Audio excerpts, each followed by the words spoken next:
निकल जाओ इस जंगल से। तुम्हारे जैसे जानवर इस जंगल को बर्बाद कर देंगे। इस जंगल को तुम्हारी कोई जरूरत नहीं है।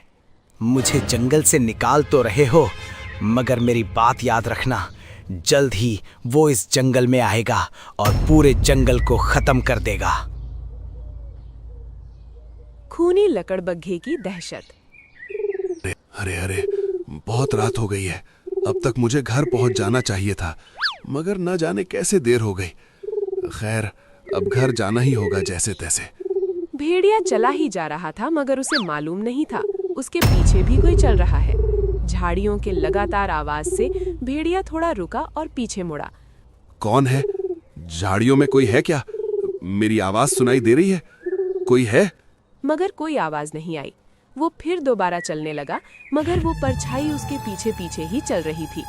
भेड़िया फिर रुका और पीछे मुड़ा ही था कि उसे परछाई नहीं उस पर हमला कर दिया और भेड़िए की चीख जंगल में गूंज उठी। जंगल में कुछ जानवर कहानी सुनने के लिए एक लकड़बग्घे के पास आए हुए थे। वो जंगल का बुजुर्ग और बहुत ही समझदार जानवर था, जिसके कारण सब उसका खूब सम्मान करते थे। आज कोई बढ़िया कहानी सुनाओ बाबा जी, जिसे सुन के एकदम रोंगटे खड़े हो जाएं। कोई बवाल कहानी होनी चाहिए। ऐसी बात है तो एक कहानी सुनो। एक समय की बात है, जंगल में एक दानव की दहशत थी। वो दानव जंगल के जानवरों का खून पी जाता था। किसी को समझ नहीं आता कि वो कौन है। बस उसके निशान ही रहते थे जो जानवरों के गर्दन पर बन जाते थे। तभी एक भालू भागते हुए उनके बीच आ पहुंचा। अरे, सभी लोग चलो, नदी के किनारे एक भेड़िए की लाश मिली है। किसी ने उसके गर्दन पर दांत गाड़ के उसका खून पी लिया है, लेकिन उसके शरीर को कुछ नहीं किया है। सभी नदी किनारे पहुंचे। भेड़िया मृत पड़ा था। गर्दन पर दांत के निशान थे, शरीर काला पड़ चुका था। उस जगह शेर सिंह भी आ पहुंचा। ये किसका काम हो सकता है? भला भेड़िए को किसने मारा होगा? अगर मारा भी तो इसके शरीर को क्यों नहीं खाया? शेर सिंह, लगता है किसी शिकारी ने अंधेरे में भेड़िए पर हमला कर दिया होगा, और उसे जब पता चला कि ये भेड़िया है तो शायद उसने उसे खाया नहीं। तुम्हारी बात सही लगती है। हम बेवजह ही शक कर रहे हैं। ये सिर्फ एक घटना है, किसी को डरने की जरूरत नहीं है। सभी बेफिक्र रहिए। सभी जानवर ने शेर सिंह की बात मान ली और अगले दिन एक रात। काफी रात हो गई है, कोई जानवर नजर नहीं आ रहा है। मुझे जल्द घर की तरफ जाना होगा, नहीं तो गड़बड़ हो जाएगी। हाल ही में भेड़िए पर किसी ने हमला किया था।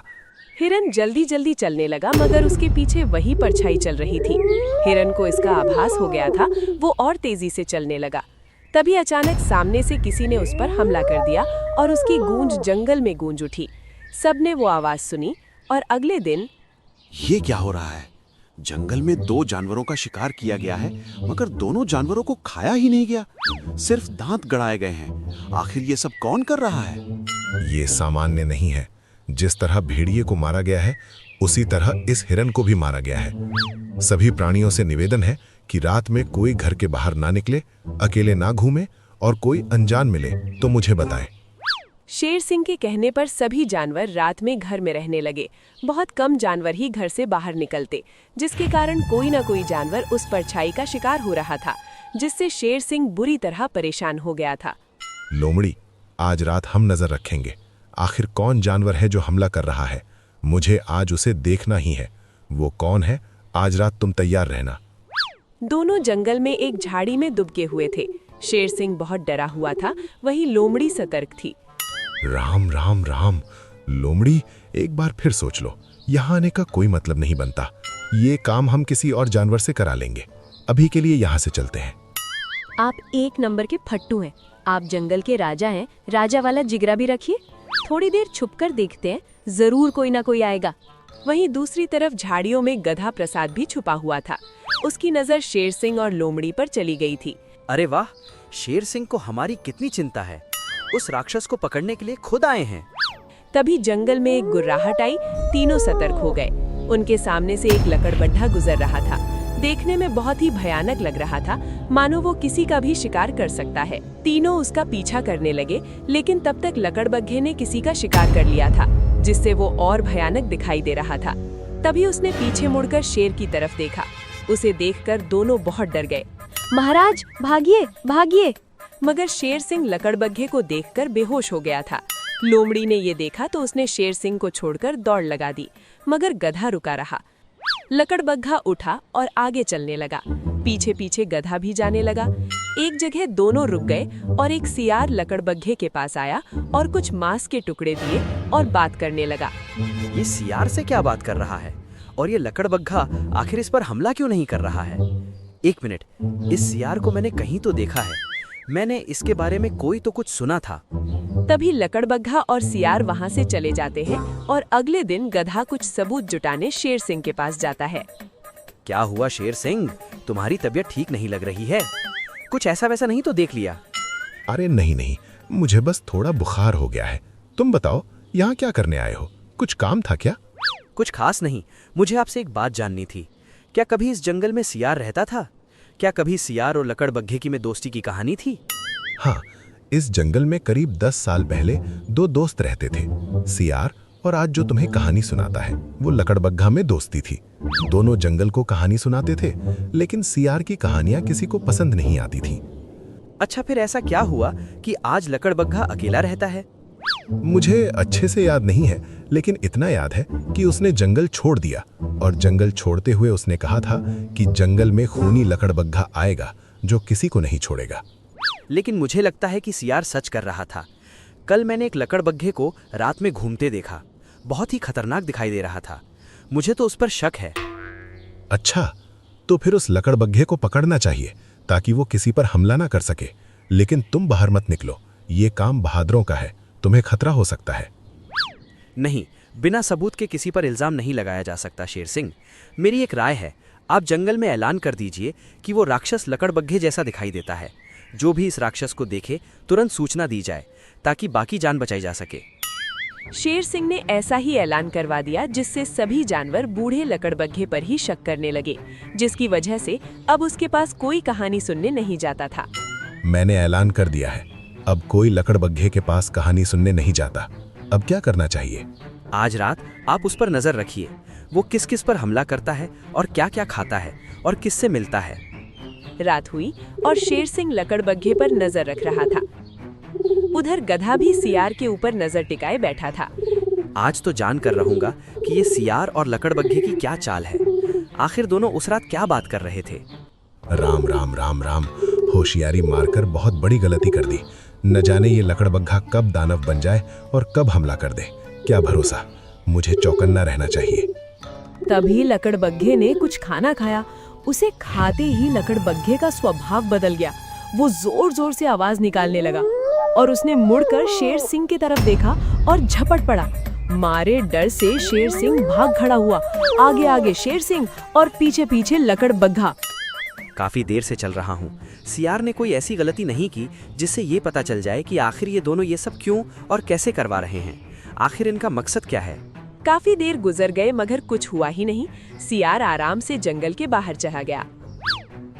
गधे, मैंने देखा कि लकड़बग्घे ने जैसे ही खाना खाया वो आक्रामक हो गया। उसने तुरंत मुझे देख लिया जबकि मैं छुपा हुआ था। फिर वो मुझे मारने के लिए दौड़ा। किसी तरह मैं जान बचाकर निकल आया हूँ। अच्छा, तो वो खाना खाने के बाद आक्रामक हो जाता है। मगर कैसे ये संभव है कि कोई खाने के बाद राक्षस बन जाए? मुझे दोनों का पीछा करना चाहिए ताकि कुछ सबूत मिल सके। रात में गधा सियार का पीछा करने लगा।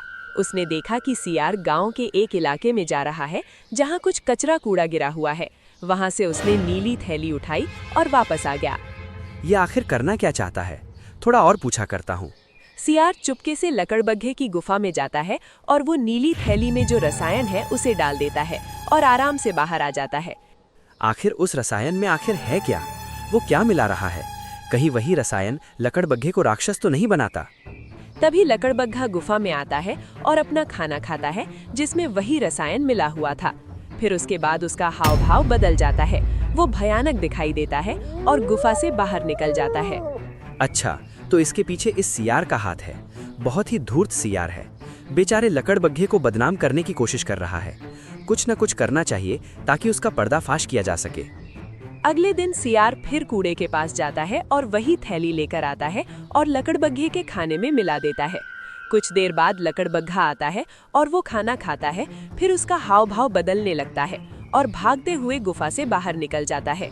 आज इसे दानव साबित करके इसको हमेशा के लिए जंगल से बाहर करवा दूंगा और मुझे जो झूठा बोलकर जंगल से बाहर करवाया था दोबारा इस जंगल में आ जाऊंगा। तभी लकड़बग्घा सियार के पीछे आ जाता है। उसे देखकर सियार की हवा निकल जाती है। अरे यहाँ क्या कर रहा है? जा अपना शिकार कर, यहाँ खड़ा क्यों है?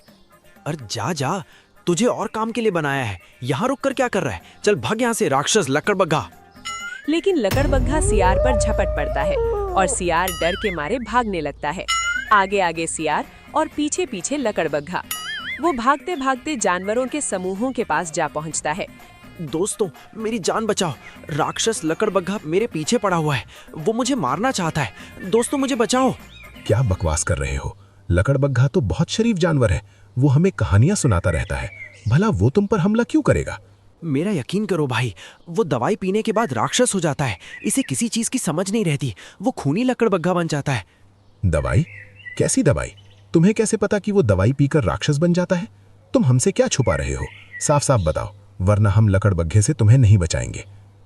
सियार डर के मारे सब सच बोल देता है।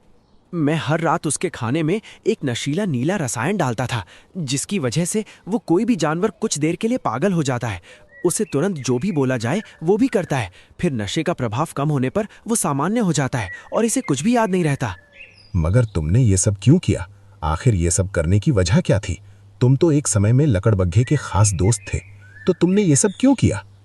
जब मैं उसके साथ रहता था तब प्राणी उसकी कहानी ज्यादा पसंद करते थे और मेरी कहानी कोई सुनना नहीं चाहता था। धीरे धीरे मेरे मन में उसके लिए ईर्ष्या बढ़ने लगी और मैंने उसे इस जंगल का सबसे अप्रिय जानवर बनाने के लिए एक योजना बनाई। और फिर मुझे नीले रसायन के बारे में पता चला और जानबूझकर जंगल छोड़ दिया ताकि कोई मुझ पर शक न कर सके। दुष्ट, मेरी कहानी तुमसे ज्यादा अच्छी थी। इसका मतलब ये तो नहीं कि तुम मुझे पागल बना दो, जंगल के प्राणियों को बेवजह मरवा दो, पूरे जंगल में अशांति फैला दो। आज मैं तुम्हें जीवित नहीं छोड़ूंगा। तुम मुझसे साफ साफ बात कैसे कर रहे हो? क्या तुम्हें दवाई का असर नहीं हुआ? लेकिन कैसे? क्योंकि मैंने दवाई बदल दी थी। मुझे तुम्हारे बारे में सब पता था, इसलिए मैंने जानबूझकर दवाई बदल दी। तुमने साधारण नीला रंग खाने में मिलाया ताकि तुम्हें हमारे नाटक का पता न चले। नाटक? इसका मतलब ये सब नाटक था? मगर नाटक की क्या जरूरत थी? ताकि तुम अपना गुनाह अपने जुबान से बताओ और सबको पता चले कि इन सब के पीछे तुम्हारा हाथ है। ये लकड़बग्घा निर्दोष है। आज मैं इसे जीवित नहीं छोड़ूंगा। इसने बहुत गंदा काम किया है, इसकी कोई सजा नहीं है। रुक जाओ लकड़बग्घे, माना कि इसने गलती की है, मगर तुम इसे मारकर और भी बहुत बड़ी गलती कर दोगे। जंगल के कानून अनुसार इसे कैद में डाला जाएगा ताकि सबको सबक मिले कि किसी का बुरा करने पर खुद का ही बुरा होता है। शेर सिंह सही कह रहा है।